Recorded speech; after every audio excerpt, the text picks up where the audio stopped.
हैं कि विधायक जो रहते हैं, कोई भी रहता है तो उनके अंडर में आती नहीं वैकेंसी, वो डायरेक्ट कहते हैं कि हमारे अंडर में आती, जिसके अंडर में आती है आप डायरेक्ट वहाँ पे जाइए, ये कहते हैं वो हमें। मैं खुद गई थी विधायक जी के पास, अच्छा, उन्होंने यही बोला है कि आपका जो मैटर है आप वहाँ जाइए विभाग में, हमारा यहाँ से कोई मतलब नहीं है, ये बोलते हैं वो लोग। यस सर, काय के लिए चुन रहे हैं भाई उनको? बिल्कुल सर, ये तो आपका बड़प्पन नहीं, बड़प्पन की बात नहीं है भाई। सर आप काफी जो है मेरी बात सुनो, कर रखा है सर। बड़प्पन की बात नहीं है, पर जिनको ये जिम्मेवारी है वो क्या कर रहे हैं? बिल्कुल सर, बात हुई है, वो किसी भी दल के हों। नमस्कार मित्रों, मैं उत्तराखंड बेरोजगार शिक्षक संघ से आशीष बिष्ट आप सभी के सामने एक बार फिर से मौजूद हूँ। प्राइमरी भर्ती को लेकर आज प्राइमरी भर्ती के कई अभ्यर्थी जो है पूर्व राज्य मंत्री श्री रविंद्र जुगरान जी से एक बार फिर से मिलने पहुँचे और वहाँ पे उन्होंने अपनी जो समस्याएं हैं उसके निराकरण को लेकर मुलाकात करी। श्री रविंद्र जुगरान जी जो पूर्व राज्य मंत्री हैं और आप कह सकते हैं वो राज्य के प्रवक्ता हैं भाजपा के, और उसमें काफ़ी देर तक आप कह सकते हैं उनकी समस्या का निदान करने का प्रयास किया गया। बहुत देर तक आप कह सकते हैं, लगभग आई थिंक 1 घंटा वहाँ पे समस्या को सुना गया, अच्छे से वार्तालाप हुई, कई सारे बच्चों ने अपनी समस्याएं बताई। अब मैं आपसे इस वीडियो के अंदर काफ़ी विस्तार में भी कुछ चीज़ें, देखिए मेरे को भी क्लियर हो चुकी है कि इस भर्ती के अंदर असलियत में दिक्कत कहाँ आ रही है प्राइमरी भर्ती को लेकर। अब देखिए, सबसे पहले मैं कहानी शुरू से जाऊँ पिछले साल, तो इन विद्यार्थियों ने पहले प्राइमरी भर्ती खोलने को लेकर पहले प्रयास किया। मेरे से इन्होंने पर्सनली कांटेक्ट किया और मेरे को बोला कि मैं इनकी मदद करूं, इसमें कुछ या मतलब कि इनकी मदद कर पाऊं। तो मैंने भी कुछ प्रयास किए इनकी भर्ती को खुलवाने के लिए और कई सारी चीज़ें मैंने भी कोशिश करी। जब मेरे से भी चीज़ें जब नहीं हो पा रही थी तो मैंने इनको रिकमेंड किया कि आप पूर्व राज्य मंत्री से एक बार कोशिश कीजिए, वहाँ से शायद से ये भर्ती खुल जाएगी। तो उसके बाद क्या होता है, ये भर्ती जो है कुछ टाइम बाद खुल जाती है। 2906 पद 2906 पदों पर ये भर्ती खुल जाती है और इसकी काउंसलिंग जो है वो होनी शुरू हो जाती है। इसकी काउंसलिंग जो है होनी शुरू हो जाती है। तो पहली काउंसलिंग होती है, फिर इसी तरीके से 4-5 काउंसलिंग जो लगभग अब इसमें पूरी हो गई है। लेकिन अब इसमें दुविधा ये आ रही है, देखिए इसमें दुविधा ये आ रही है कि क्या होता है कि पिछली भर्ती की तरह इस वाली भर्ती में भी एक बच्चा जो है, क्योंकि ये स्टेट वाइज काउंसलिंग है, स्टेट वाइज काउंसलिंग के अंदर हमारे उत्तराखंड ज़िले में टोटल 13 डिस्ट्रिक्ट्स हैं। तो एक बच्चा जो है वो 13 के 13 डिस्ट्रिक्ट्स में फॉर्म भर सकता है, यानी कि वो प्राइमरी भर्ती को लेकर किसी भी डिस्ट्रिक्ट में नियुक्ति पत्र पा सकता है और नियुक्ति ले सकता है। तो हर बच्चे ने इस प्रकार से लगभग इसमें कुल मिला के 1800 से 2000 बच्चों ने इसके फॉर्म भरे 2900 पदों में। याद रखिएगा, लगभग 2900 जो पद हैं उसके लिए 1800 से 2000, लगभग 2000 मान लेते हैं, 2000 बच्चों ने इसके फॉर्म भरे और लगभग 26,000 के आसपास इसके फॉर्म भरे गए। आई थिंक 26,000 के आसपास इसके फॉर्म भरे गए थे, जहाँ तक मुझे आंकड़ा याद है। तो क्योंकि एक बच्चा 13 फॉर्म भर रहा है, तो इस प्रकार से 2000 बच्चों के लगभग 2600 फॉर्म यहाँ पे फिल हो जाते हैं। अब इसमें होता यह है कि पहली काउंसलिंग होती है। पहली काउंसलिंग में ऑब्वियस ही बात है, जिनके मेरिट में ज़्यादा नंबर हैं उनके मेरिट में नाम आता है, फिर वो नियुक्ति पत्र लेते हैं और अपनी ज्वाइनिंग को ले लेते हैं।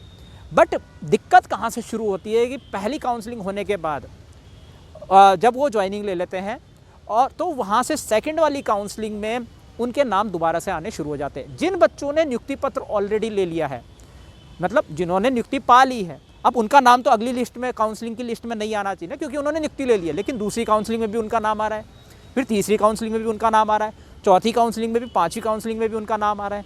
तो इससे क्या हो रहा है कि बार बार क्योंकि उनका नाम हो रहा है, अब उन्होंने तो नियुक्ति ले ली है ना, वो नीचे वाले दोबारा से जब उनका नाम आएगा तो वहाँ पे थोड़ी ना वो नियुक्ति लेंगे।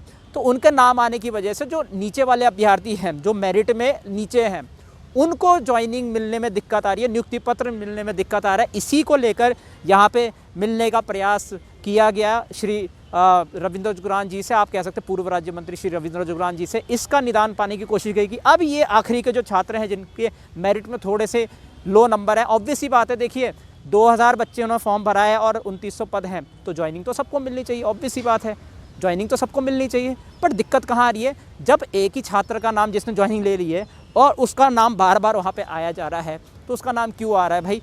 इसमें क्या यहाँ पे उसके डॉक्यूमेंट्स को जमा करके ये नहीं किया जा सकता कि अगर उसने ज्वाइनिंग ले ली अब उसका नाम नहीं आना चाहिए अगली काउंसलिंग में?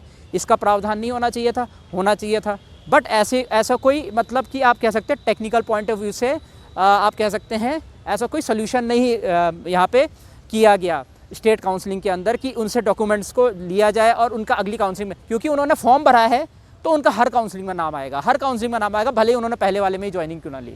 अब इसमें होता क्या है, कई छात्र ऐसे होते हैं, मान लीजिए मैं उदाहरण के लिए दे रहा हूँ, हो सकता है ये जानकारी, लेकिन एक उदाहरण के लिए समझाने के लिए मैं आपके सामने ये बातें रख रहा हूँ, जिसमें मान लीजिए कि पहली काउंसलिंग में एक छात्र का नाम जो है वो उधम सिंह नगर के प्राइमरी स्कूल में आ गया, उधम सिंह नगर डिस्ट्रिक्ट के प्राइमरी स्कूल में उसका नाम आ गया।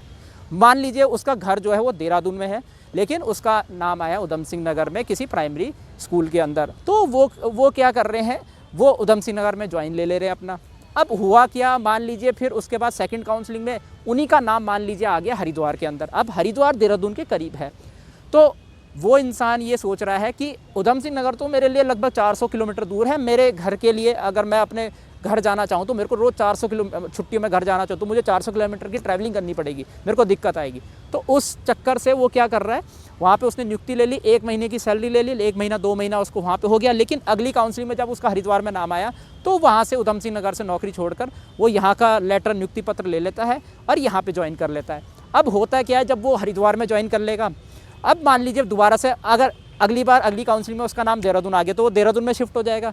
इस तरीके से वो ऊपर की जो आप कह सकते हैं पहले वहाँ ज्वाइन किया, वहाँ से छोड़ा, फिर यहाँ ज्वाइन किया, यहाँ से छोड़ा, फिर वहाँ ज्वाइन किया। इसकी वजह से क्या हो रही है, ऊपर की सीटें खाली चली जा रही है। अब दिक्कत इसमें ये आ रही है कि अगर वो इस तरीके से शिफ्ट कर रहा है तो ऊपर वाली वैकेंसी को तो वैकेंट माना जाना चाहिए ना, और उसमें जो नीचे वाले मेरिट के लोग हैं उनको ज्वाइनिंग मिलनी चाहिए इसमें, है ना, क्योंकि वो ऊपर उसने नियुक्ति ले ली, उसने 1-2 महीने की सैलरी ले ली, फिर उसके बाद उसको जब उसे छोड़ के अपने आसपास के जहाँ उनका घर है वहाँ आसपास के प्राइमरी स्कूल में जब अगर उन्होंने ज्वाइनिंग ले ली है और उसके बाद वो शिफ्ट तो करेंगे नहीं क्योंकि वो अपने घर के आसपास के ही स्कूल में है, तो ऊपर वाला जो आप कह सकते हैं जो उधम सिंह नगर का प्राइमरी स्कूल है उदाहरण के लिए, और उधम सिंह नगर का प्राइमरी स्कूल है वो वैकेंट होना चाहिए, लेकिन टेक्निकली उसको वैकेंट नहीं माना जाएगा। ये भी एक दिक्कत है, उसको वैकेंट नहीं माना जाएगा क्योंकि उसमें नियुक्ति ले ली ना उसने पहले वाले में, तो अब उसको वैकेंट नहीं माना सकता, बल्कि इसमें वैकेंट माना जाना चाहिए था, उसमें ज्वाइनिंग मिलनी चाहिए थी,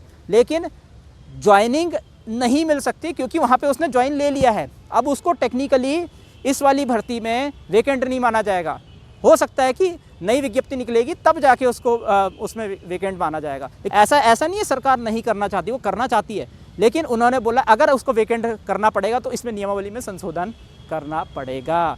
तो भैया मैं यही जानना चाह रहा हूँ कि ऐसा काउंसलिंग को बनाया ही क्यों? आप ये सारी चीज़ें पहले देख सकते थे, ये सारी चीज़ें आप पहले देख सकते थे, नियमों को इस अनुसार बना सकते थे कि बच्चा इस तरीके से भी उछल कूद कर सकता है तो भाई उसकी सीटों को वैकेंट माना जाए सुविधा के हिसाब से, ताकि जो 2900 सीटों में 2000 बच्चे उनको तुरंत से तुरंत हर काउंसलिंग में जल्दी से जल्दी ज्वाइनिंग मिल जाए। एक नियम ऐसा भी बनाया जाता है जिस इंसान ने पहली वाली काउंसलिंग में ज्वाइनिंग ले ली है उसको अगली काउंसलिंग में उसका नाम नहीं आएगा, या फिर अगर नाम आएगा तो और उसने ज्वाइनिंग ले ली है तो सीधी बात है उसको अगली वाली काउंसलिंग में ज्वाइनिंग नहीं मिलेगी। अगर उसने कहीं और ज्वाइन ले लिया और पहली सैलरी अगर उसने ले ली है तो उसके बाद उसको अगर वो अगली वाली किसी और डिस्ट्रिक्ट में अगर ज्वाइन होता है तो उधर मान्य नहीं होगा, उसको कैंसिल कर दिया जाएगा, उसका नाम वहाँ पे कट कर दिया जाएगा, मजबूरी में उसको ऊपर वाली में ही जहाँ पे उसने पहले ज्वाइन किया था वहीं पे जाना पड़ेगा। तो इस तरीके से कुछ चीज़ें होनी चाहिए थी मेरे अनुसार, लेकिन ये सारी चीज़ों का निराकरण जो है वो किसी कारण से नहीं हो पा रहा है। ये सारी दुविधाएं जो है वहाँ पे हो रही है। अब ये समझ नहीं आ रहा कि इस सारी प्रॉब्लम्स का समाधान जो है वो किस तरीके से वहाँ पे हो पाएगा कि नहीं हो पाएगा। मेरे विचार से एक सलूशन ऐसा हो सकता है जो मैंने वहाँ पे समझने का प्रयास किया था। शुरुआत में जिन्होंने ज्वाइनिंग ले ली है, मान लो उन्होंने उधम सिंह नगर ने ज्वाइनिंग ले ली है, वो लड़का जो है उसने उधम सिंह नगर ने ज्वाइनिंग ले ली है, तो उसको वहाँ होना चाहिए था, सबको ज्वाइनिंग दे देनी चाहिए थी, सारे 2000 बच्चों को इस तरीके से ज्वाइनिंग दे देनी चाहिए थी। उसको चेंज नहीं करना चाहिए अपने अस के लिए कि नहीं मेरे को अगर मेरा घर देहरादून है और उधम सिंह नगर में है तो मैं चेंज नहीं करूँगा, उसको वहीं रहना चाहिए था। और जब सबकी ज्वाइनिंग हो जाती उसके बाद जाके सरकारी नौकरी में तो ट्रांसफ़र होते ही हैं, 1 साल आप वहाँ पे ड्यूटी करो, बाद में अपनी अपेक्षित जगह पे ट्रांसफ़र ले लो, सरकार को ये प्रावधान करना चाहिए मेरे हिसाब से कि उसको 1 साल 2 साल वहाँ पे ड्यूटी करने दे, फिर जहाँ पे उसका अपना परिवार है, जहाँ पे वो अपने परिवार की रक्षा कर सके, यानी कि कल हॉस्पिटल में अगर किसी को भर्ती करवाना है तो वहाँ पे अपने परिवार की केयर के साथ अपनी ड्यूटी भी कर सके। इस तरीके से ट्रांसफ़र करके चीज़ों को रिजॉल्व किया जाता है। ये मेरे पास एक सोल्यूशन था। मुझे लगता है कि सभी बच्चों को एक बार एडजस्टमेंट करना चाहिए कि नहीं, मेरे को जहाँ पे ज्वाइनिंग मिल गई मैं वहीं पर रहूँ, और उसके बाद जाके सरकार ये वादा करे कि बाद में जाके 2 साल बाद सबके ट्रांसफ़र ऐसी जगह कराए जाएंगे जहाँ पे उनका परिवार भी उनके सामने हो या आसपास हो। इस तरीके से अगर चीज़ें सॉल्व होती, शायद से मुझे ऐसा लगता है कि प्राइमरी भर्ती के अंदर एक बहुत बड़ा सोल्यूशन वहाँ पे हो सकता है। लेकिन अब ये देखिए, अब यहाँ पे टेक्निकल पॉइंट ऑफ व्यू से जो नियमावली है उसमें संशोधन तो हो नहीं सकता इसके बीच में, है ना। अब किस तरीके से ये चीज़ें सॉल्व होती हैं, एक चीज़ तो ये है कि शायद इसमें ये निष्कर्ष निकल जाए, जिसने ज्वाइनिंग लेने के बाद पहली सैलरी ले ली है, दूसरी सैलरी ले ली है, अब वो नेक्स्ट वाली में नहीं आ सकता। इसमें रोक लगाई जा सकती है। हमारे हिसाब से यहाँ पे रोक लगनी चाहिए और रोक लगाई जा सकती है, ये होना बहुत ज़रूरी है। और अगर यहाँ पे होता है ये चीज़ तो कहीं ना कहीं शायद कुछ हद तक छठी जो काउंसलिंग होगी वहाँ पे जो बचे हुए बच्चे अभी जो जुगरान जी से मिलने आ रखे थे और जिनको अभी तक ज्वाइनिंग यहाँ नियुक्ति पत्र नहीं मिल पाया, तो कुछ हद तक इनको ज्वाइनिंग शायद 6th काउंसलिंग में मिल सकती है। और मेरा ये मानना है कि इस 6th काउंसलिंग के बाद शायद इस काउंसलिंग को बंद कर देना चाहिए, या फिर जल्द से जल्द सबको नियुक्ति देके अगली वाली में नियमावली में संशोधन करके कुछ इस प्रकार का संशोधन करें कि सबको एक सही तरीके से ज्वाइनिंग वहाँ पे मिल जाए, और वहाँ पे फॉर्म को इस तरीके से फिल किया जाए कि फर्स्ट प्रायोरिटी बच्चे की कौन सी डिस्ट्रिक्ट में है, उस हिसाब से उसको डिस्ट्रिक्ट दिए जाएँ। कहीं कहीं ऐसा भी हो रहा है कि किसी डिस्ट्रिक्ट में किसी और दिन काउंसलिंग हो रही है, किसी डिस्ट्रिक्ट में किसी और दिन काउंसलिंग हो रही है। कहीं कहीं ऐसा भी हो रहा है कि मेरिट जो है वो 87 से नीचे ही नहीं जा रही है, 87 नंबर से 100 में से 87 नंबर से नीचे नहीं जा रहे हैं, जिसकी वजह से नीचे वालों को भी वो नहीं मिल रहा है। वो इस वजह से हो रहा है ना कि पहली, दूसरी, तीसरी, चौथी, 5वीं काउंसलिंग में सेम बच्चों के नाम आते जा रहे हैं और नीचे वालों को जिनके 85 नंबर हैं उनको मौका नहीं मिल पा रहा है। इस तरीके से कई सारी चीज़ें जो हैं वो सामने निकल के आ रही हैं। इन सारी समस्याओं का निदान करना चाहिए। देखिए, आइए देखते हैं, हमने, क्योंकि मैं भी वहाँ पे मौजूद था और कई सारी टाइम तक चीज़ें वहाँ पे चल रही थी, तो क्या वहाँ पे बच्चों ने बोला, क्या वहाँ पे जुगरान जी ने समस्या का निदान करने का प्रयास किया, वहाँ पे 1 घंटे तक क्या क्या चीज़ें चली, आइए उसको देख लेते हैं और देखते हैं कि वहाँ से कितने टाइम तक इसका सोल्यूशन निकल पाता है। इलेक्शन का जो प्रोसेस है इसमें विसंगति है, ये गड़बड़ है, ये कहना चाह रहे हो? नहीं, तो ऐसा है, कुछ नियम चेंज हुए थे, कोई भी अभ्यर्थी कहीं भी अप्लाई कर सकता है 13 जनपदों में, चाहे 4 जगह करे चाहे 8 भी कर सकता है, ठीक है। ठीक, तो ये स्टेट गवर्नमेंट ने व्यवस्था करी है, भारत सरकार की थी? स्टेट गवर्नमेंट ने ये कहा कि कोई कहीं भी बढ़ जाए, तेरी डिस्ट्रिक्ट कहीं भी बढ़ गई, तो इससे क्या नुकसान हो रहा है? एक बंदे ने तेरी डिस्ट्रिक्ट बढ़ गई, हाँ, जब उसकी काउंसलिंग हुई, हाँ, जैसे हरिद्वार वाली की काउंसलिंग हुई, तो पहला नंबर उसका पिथौरागढ़ आ गया सर। पिथौरागढ़ उसने काउंसलिंग कराई, उसकी सिलेक्शन हो गया वहाँ सीट पर। कुछ दिन बाद उसका नजदीक का जिला जो है उधम सिंह नगर में, दूसरी काउंसलिंग में उसका नाम आ गया। हरिद्वार में आया तो मेरा उधम सिंह नगर आया, उसने वहाँ ज्वाइनिंग हुई। फिर तीसरी काउंसलिंग में उसने क्या किया, उसका गृह जनपद आ गया। ज्वाइनिंग हो गई, उसकी काउंसलिंग क्यों हो रही है फिर?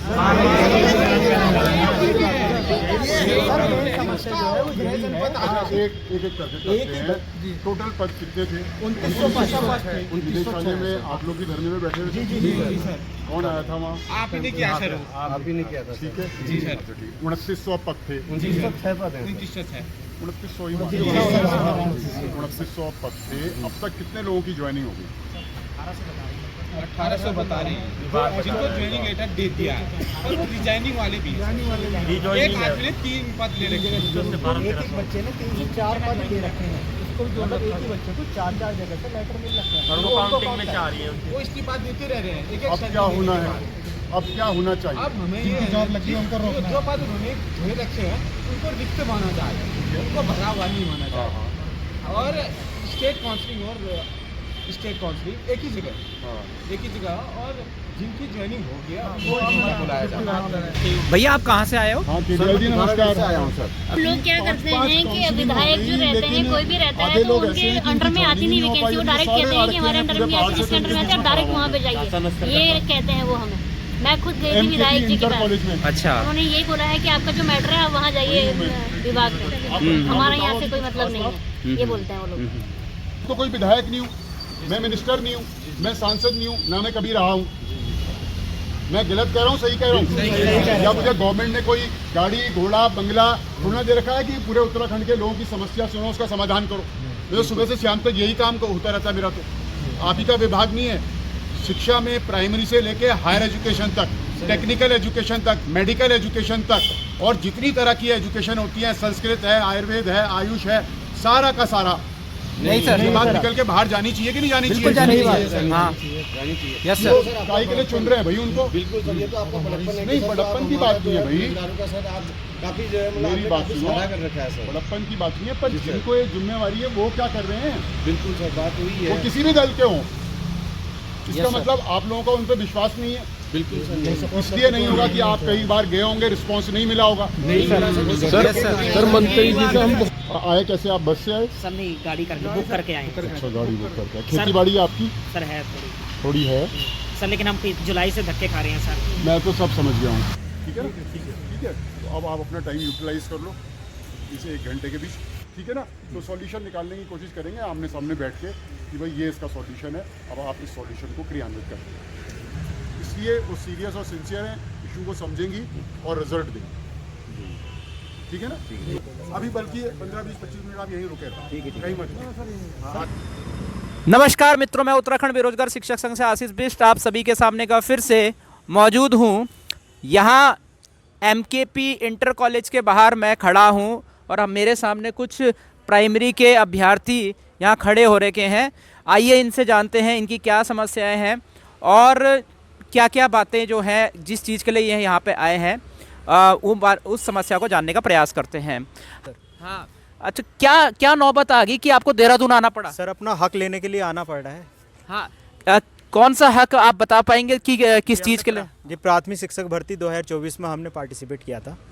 अब उसमें सरकार की इतनी वो इन्होंने जो नियमावली है, इतना उसमें गलत वो प्रावधान बना रखे हैं जिससे जो है हम लोगों का मतलब नंबर ही नहीं आ पा रहा। हम 10 जगह काउंसलिंग करा रहे हैं लेकिन हमें नियुक्ति पत्र नहीं मिल पा रहा है। कहीं बेटिंग के नाम पे, कहीं और कुछ अलग वो चल रहा है इनका। आपको अभी तक नहीं मिल पाया है नियुक्ति पत्र और आप दर दर भटक रहे हैं, इसके लिए आप बोल रहे हैं समस्या एक जगह पर है, यानी कि आपको अभी तक ज्वाइनिंग नहीं मिल पाई है। मिल जानी चाहिए थी अभी तक ना। अच्छा मुझे ये बताइए, ये जो आपका ये जो प्राइमरी भर्ती है इसमें कुल कितने पद स्वीकृत किए गए थे सरकार के द्वारा? 2906 पद थे टोटल।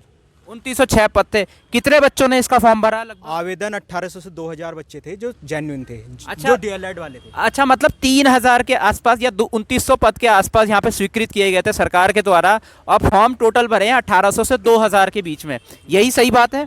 अच्छा, तो इतने कम फॉर्म भरे गए हैं, तब तो सबको ज्वाइनिंग मिल जानी चाहिए मेरे हिसाब से। सर अगर ये सरकार अपना कार्य सही तरीके से करती तो सबको मिलती, लेकिन इसमें क्या हो रहा है कि इस भर्ती में भर्ती नहीं है, भर्ती का भर्ता बना रखा है इन लोगों ने। अब इसमें क्या हो रहा है कि बार बार जो बच्चे, ये स्टार्टिंग में 100 से 200 बच्चे हैं, उन्हीं को बार बार ही अलग अलग जिलों में नियुक्ति दिए जा रहे हैं। एक बच्चे ने प्रथम काउंसलिंग में कहीं ज्वाइन कर लिया, फिर उसके बाद में दूसरे में उसी बच्चे को दूसरी जगह दूसरे जिले में ज्वाइन करा दिया, तीसरी काउंसलिंग में तीसरे जिले में ज्वाइन करा दिया। मतलब जो काउंसलिंग हो रही है उसमें एक बच्चे का नाम अलग अलग जगह जा रहा है। मान लेते हैं उदाहरण के लिए पहली काउंसलिंग में एक बच्चे का नाम उधम सिंह नगर में आ गया, उदाहरण के लिए उधम सिंह नगर में आ गया उसका नाम, उसने वहाँ ज्वाइन कर लिया, नियुक्ति पत्र ले लिया, ज्वाइन कर लिया, फिर उसका नाम दूसरी जगह भी आ रहा है अगली काउंसलिंग में, यही बात है? जी हाँ। ओके, मतलब आप ये सोचिए जिसने ज्वाइन कर लिया उसका लिस्ट में नाम दोबारा नहीं आना चाहिए मेरे हिसाब से। अगर आपकी नौकरी लग चुकी है तो दूसरी जगह आपका नाम आने का मतलब क्या है ना? आपने ज्वाइन ले लिया है तो फिर दूसरी जगह नाम तो आना ही नहीं चाहिए। जिसने ज्वाइन ले लिया उसके डॉक्यूमेंट्स भी आपके पास होंगे, डॉक्यूमेंट्स आपके पास हैं तो उसने ज्वाइन ले लिया है तो उसके डॉक्यूमेंट्स जब आ जाएंगे तो उसके नीचे वालों को मौका मिलना चाहिए ना, ये होना चाहिए था। जी हाँ। हाँ, तो उसका नाम दोबारा क्यों आ रहा है, क्या प्रॉब्लम आ रही है? जी, ये लिस्ट में से उन बच्चों का नाम काट ही नहीं रहे हैं और उसके लिए हम लगातार जो है निदेशालय में सर से मिल के आ रहे हैं, लेकिन उसके बाद भी कोई समस्या का समाधान अभी तक निकला नहीं है, बार बार जाने के बावजूद भी। मतलब उनका नाम लगातार आ रहा है। अच्छा, इसमें से कुछ ऐसे भी होंगे, अच्छा आपसे जान लेते हैं थोड़ा सा, इसमें से कुछ बच्चे ऐसे भी होंगे, शायद मान लेते हैं कि कोई देहरादून में रहने वाला है, उसका पहला नाम उधम सिंह नगर में आया, उसने वहाँ ज्वाइन लिया, और ये भी हो सकता है कि उसके बाद नेक्स्ट काउंसलिंग में उसका नाम हरिद्वार में आ गया या फिर कहीं और भी आ गया, ऐसा हो सकता है। तो अब वो वहाँ से छोड़ के हरिद्वार आ जाएगा क्योंकि देहरादून के करीब पड़ रहा है। ऐसी भी समस्याएं आ रही होंगी ना? जी, इस भर्ती में जो है पुरानी भर्ती जो भूतपूर्व भर्ती थी सन 2020-21 वाली, उसके भी 200 से 300 कैंडिडेट जो हैं उन्होंने अप्लाई किया है। उन्होंने अपना म्यूचुअल ट्रांसफ़र की जगह इस भर्ती को अपना उस माध्यम बना के इसमें अपना मतलब ट्रांसफ़र लिया है एक तरीके से। अब फिर उसके बाद में जो डाइट वाले कैंडिडेट हो गए या हमारे और साथी हो गए जो स्टार्टिंग मेरिट में आ रहे थे, जैसे हम लोगों का कितना हो गया 77 गुणांक हो गया जनरल पे, तो उससे थर्ड काउंसलिंग तक 77 तक वालों को तो मतलब नियुक्ति पत्र मिल चुके। लेकिन उससे नीचे वाले लेवल पे हर बार क्या हो रहा है कि उन्हीं बच्चों को जो 77 से ऊपर वाले हैं बार उन्हीं को रिपीट करा जा रहा है। मतलब 5th काउंसलिंग में भी 82-83 वाला बंदा जो है वो काउंसलिंग अटेंड करने आ रहा है, और बाकी जो है सारे के सारे जो प्रतिभा करने के लिए बच्चे आ रहे हैं वो सारे खाली हाथ लौट के जा रहे हैं। जो नीचे वाले हैं जिनके 76 नंबर हैं, 82 नंबर वाला, उसका पहले भी काउंसलिंग में, पहली काउंसलिंग में भी नाम आ गया, चौथी में भी उसी का नाम आ रहा, 5वीं में भी, मतलब 5 काउंसलिंग में उसका बार बार नाम रिपीट हो रहा है। अब वो क्या कर रहा है, इनमें से कुछ उछल कूद करके अपने बगल वाले जहाँ पे उनका घर होगा पर्सनली, उसके बगल वाले डिस्ट्रिक्ट में मतलब आ जा रहे हैं, ज्वाइनिंग लेटर लेके वहाँ आ जा रहे हैं, और ऊपर वाली वैकेंसी को वेकेंट कर दे रहे हैं। अब वहाँ पे फिर काउंसलिंग, मतलब ये वाला तो ऐसा बड़ा लूप होल है कि ये कभी ख़त्म ही नहीं होने वाला। मुझे लगता है कि 40 काउंसलिंग भी हो जाए तो शायद ही इसमें ख़त्म होगा। अच्छा, इसको लेकर मुझे पहले ये बताइए कि ये जो आप, इससे पहले मुझे याद है कि जब ये वाली भर्ती नहीं आई थी प्राइमरी की, उससे पहले भी आप लोग संघर्ष कर रहे थे, है ना? उससे पहले भी आप बोल रहे थे कि प्राइमरी की भर्ती खोली जाए, तो उस समय क्या क्या आपको प्रॉब्लम्स झेलनी पड़ी या इसको प्राइमरी की भर्ती खोलने से पहले? सर 2020-21 में पद आए थे, उसमें भी हमने भरा था, तो उसमें क्या हुआ, फिर कोर्ट में चलेगी, भर्ती रद्द होगी, फिर सरकार ने 451 और पोस्टें निकाले। हाँ, मुझे याद आ रहा है, हाँ मुझे याद है, ये वो भी रद्द होगी, वो भी रद्द होगी। हाँ, उसमें हम योग्य अभ्यर्थी हम थे, डीएलएड वाले, हमें नहीं रखा गया। चलो बीएड तो बाहर हुआ, तो हम तो थे ही, हमें रखती सरकार। उसके बाद अभी ये खोले हैं 2906 पद, 2906 पद खोले हैं। फिर उसके बाद जो डाइट के अभ्यर्थी थे 150, उन्होंने आंदोलन किया कि हमें भी रखिए इन पद के लिए, तो सरकार ने कहा हमारे पास 500 और हैं, 2900 के बाद 500 पद और हैं। अच्छा, तो इसको हम खोलेंगे। कोर्ट ने भी दिया उनको कि ये पद भी आप ऐड कर देना इनके। कोर्ट में भी मामला गया ये? हाँ। अच्छा। कोर्ट ने कहा कि ये 500 आप ऐड कर लेना है इन 150 लोगों के लिए। तो वो ऐड नहीं किए सरकार ने। अच्छा, नहीं किए? नहीं, आदेश के बाद? आदेश के बाद भी। और वो 150 जो अभ्यर्थी थे वो तो शामिल हुए, पर पद ऐड नहीं हुए। हाँ, मतलब अब वो 150 जो है ये 2900 पदों में ज्वाइन हो गए, पर पद ऐड नहीं हुए। 500 वो 500 वाले ऐड नहीं हुए। ठीक है। तो हमारा तो दुर्भाग्य है, न 2200 वाले पद में हुआ, न 451 वाले में हुआ, अभी भी नहीं हो रहा है। और मैं बहुत दूर से आया हूँ अभी। कहाँ से आए? सीमांत जिला पिथौरागढ़। अच्छा, नाम क्या आपका? मेरा नाम है हिमांशु आगरी। अच्छा। हमारा बॉर्डर का जिला है, चाइना, अलग देश लगता है हमारे, उतनी दूर से मैं यहाँ आया हूँ। कम से कम 4 बार आ चुका हूँ मैं। बाप रे, देखिए कितने, पिथौरागढ़ काफी, कितना देहरादून से कितने किलोमीटर दूर होगा ये? लगभग 200-300 किलोमीटर होगा। इतनी ठंड में आया हूँ सर मैं, उतनी दूर से। 450 किलोमीटर। 450 किलोमीटर है आपका, 450 किलोमीटर इतनी दूर से आए हुए। देखिए इतने दूर दराज से आए हुए, और यहाँ रहने का या फिर यहीं से तुरंत सीधे, कोई रात का स्टे नहीं है हमारा। ओ बाप रे। मतलब आप पिथौरागढ़ से आए हैं? जी सर, सीमांत जिला। इसके लिए कि यहाँ पे प्राइमरी भर्ती की जो समस्या है वो हल हो जाए और आपको ज्वाइनिंग मिल जाए, और तुरंत से जैसे यहाँ काम निपटेगा। और मेरे ख्याल से यहाँ ज़्यादा टाइम भी, मतलब आप मुश्किल से 1-2 घंटा रहेंगे। जी सर। ट्रैवलिंग के घंटे आपके ज़्यादा अभी हम सोए नहीं हैं। कल सुबह से निकले, चलने में है, सफ़र करने में है, सुबह यहाँ पहुँचे। आप ये देखिए कि इनका ट्रैवलिंग का जो घंटे हैं, ट्रैवलिंग के जो घंटे हैं वो ज़्यादा हैं, और यहाँ पे समस्या का समाधान करने के घंटे जो है वो कम है, और इनको सीधा जाना है। मतलब 15 घंटे लगते हैं पिथौरागढ़ से आने में, 15 घंटे जाने में। अभी तक कितनी बार आ चुके हैं आप? 5 बार यहाँ आ चुके हैं, इसी महीने में 5 बार आ चुके हैं, और लगातार अगस्त माह से चल रहे हैं, यहीं पे ही चक्कर लगा रहे हैं चक्कर पे चक्कर। ये तो बड़ी दुविधा है। अच्छा, मेरे पास एक सोल्यूशन ऐसा हो सकता है कि कई बार ऐसा, देखो इसमें क्या है ना, कई बार बच्चे क्या कर रहे हैं कि 4 जगह उनका नाम आ जा रहा है, उन्होंने पहली जगह या तो ज्वाइन लिया, या फिर कोई कोई सोच रहा है कि नहीं मेरा नाम ना मेरे आसपास के ज़िले में आ ही जाएगा आराम से, तो मैं क्या करता हूँ अभी ज्वाइन नहीं लेता। तो उसकी वजह से ज्वाइन नहीं लेता तो सीटें खाली चली जाती हैं। तो वो सीटें खाली जाती है पहली काउंसलिंग में, फिर दूसरी काउंसलिंग में, तो वो सीटें फिर उनको भरने का प्रयास करता। किसी ने ज्वाइन कर लिया तो फिर वो अगली वाली में, लेकिन विभाग जो है उन सीटों को खाली मानने को तैयार नहीं है। तैयार नहीं है। वो सीटों को सारे का सारा ये कह रहे हैं कि सीटें जो है हमारे पास समाप्त हो रही हैं इस तरीके से। आदेश आएगा तब जोड़ेंगे। जब हम बात करने आते हैं तो वो कहते हैं कि शासन से आदेश नहीं मिला, शासन से आदेश नहीं मिला।